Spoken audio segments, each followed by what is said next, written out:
നമ്മളെല്ലാവരും നല്ല ആൾക്കാരാണ്. നമ്മുടെ ഗേൾഫ്രണ്ടിനെ നമ്മുടെ മുമ്പ് വെച്ച് കൊല്ലുന്നത് വരെ. ബോളിവുഡ് റീമേക്ക് ഊട്ട് എന്ന് പറഞ്ഞ് പേരെടുത്തിട്ട് ആപ്പാടെല്ലാം പൊട്ടി പാണ്ടാറടങ്ങി നിൽക്കുന്ന ടൈമില് അപ്പൊ വന്താൻ തലവരവ.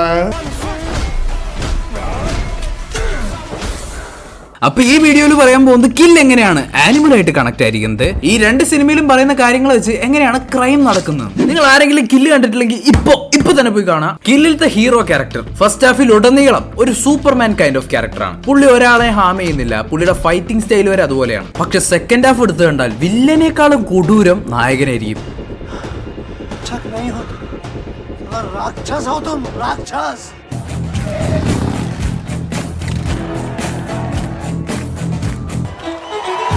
പക്ഷെ apart from the blood violence എല്ലാം ഹ്യൂമൻസിന്റെ ആനിമലിസ്റ്റിക് നേച്ചർ എക്സ്പ്ലോർ ചെയ്യുന്നുണ്ട് ഇതിൽ. നമ്മൾ നല്ല ആളാണെങ്കിലും ചീത്ത ആളാണെങ്കിലും നമ്മളെല്ലാം മനുഷ്യരാണ്, നമ്മളെല്ലാം മൃഗങ്ങളാണ്. ഒരു പോയിന്റ് കഴിഞ്ഞാൽ നമ്മൾ ആരെയും കൊല്ലും. ഇതിലത്തെ വില്ലൻ ഫണി ഒരു ബാൻഡിറ്റ് ആണ്. കുടുംബത്തോടെ പോയി രാത്രി ട്രെയിൻ കൊള്ളയടിക്കുക എന്നുള്ളതാണ് മെയിൻ ജോലി. നമ്മുടെ ഹീറോ ആണെങ്കിലോ ആർമി കമാൻഡോ ആണ്. രണ്ടുപേർക്കും ഒരാളെ കൊല്ലുന്നത് എങ്ങനെയാണെന്ന് അറിയാം. ഒരേ ഒരു കാര്യമാണ് അവരെ സെപ്പറേറ്റ് ചെയ്യുന്നത്. അവരെന്തിനു ചെയ്യുന്നു? ഹീറോ അത് ചെയ്യുന്നത് നെസസറി ആണെങ്കിൽ മാത്രമാണ്. വില്ലൻ ഒരാളെ കൊല്ലുന്നത് പൈസ കിട്ടാനും സംടൈംസ് ദേഷ്യം വരുമ്പോഴാണ്. നമുക്ക് നൈസായിട്ട് ഇതൊന്നും മൃഗങ്ങളുമായിട്ട് കമ്പയർ ചെയ്ത് നോക്കാം. നായകന്റെ ആറ്റിറ്റ്യൂഡ്, ഫൈറ്റിംഗ് എല്ലാം ഒരു ലയന്റെ പോലെയാണ്, ഒരു സിംഹത്തിന്റെ പോലെയാണ്. വില്ലനാണെങ്കിലോ ഒരു നാച്ചുറൽ പ്രെഡേറ്ററിന്റെ പോലെയാണ്, ഒരു പാമ്പിനെ പോലെയാണ്. ഈ ക്യാരക്ടർ പ്ലേ ചെയ്ത രാഘവ് ജോലി വരെ പറഞ്ഞിട്ടുണ്ട് അത് തന്നെയാണ് പുള്ളി ഉദ്ദേശിച്ചത്. ഇനി നമുക്ക് കുറച്ച് കാലങ്ങൾ മുമ്പോട്ട് പോവാം. Let's go back in time.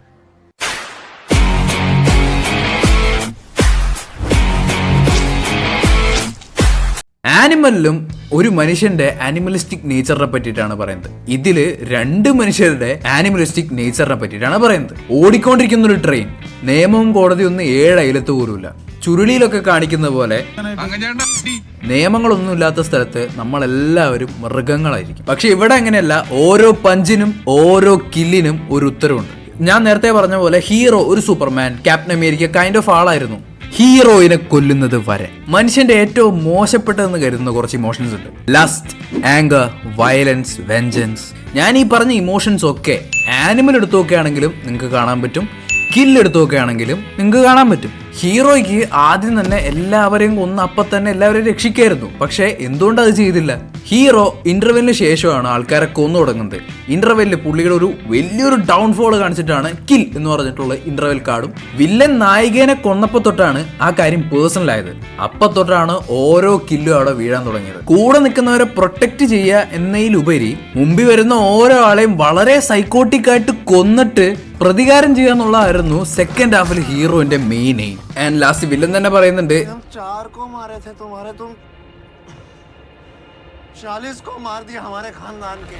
പുറത്ത് വയലൻസും ആക്ഷനൊക്കെ നടക്കുന്നുണ്ടെങ്കിലും നിങ്ങൾക്ക് കോമഡി ആയിട്ട് തോന്നിയേക്കാം. പക്ഷേ ഇതിലൊക്കെ ഒരു ഗുണപാഠം എന്ന് പറയുന്ന ഒരു സംഭവമുണ്ട്. നമുക്ക് പലപ്പോഴും നമ്മുടെ ലൈഫിൽ ഒരുത്തനെ അടിക്കാനും തല്ലാനും കൊല്ലാനും ഒക്കെ തോന്നും.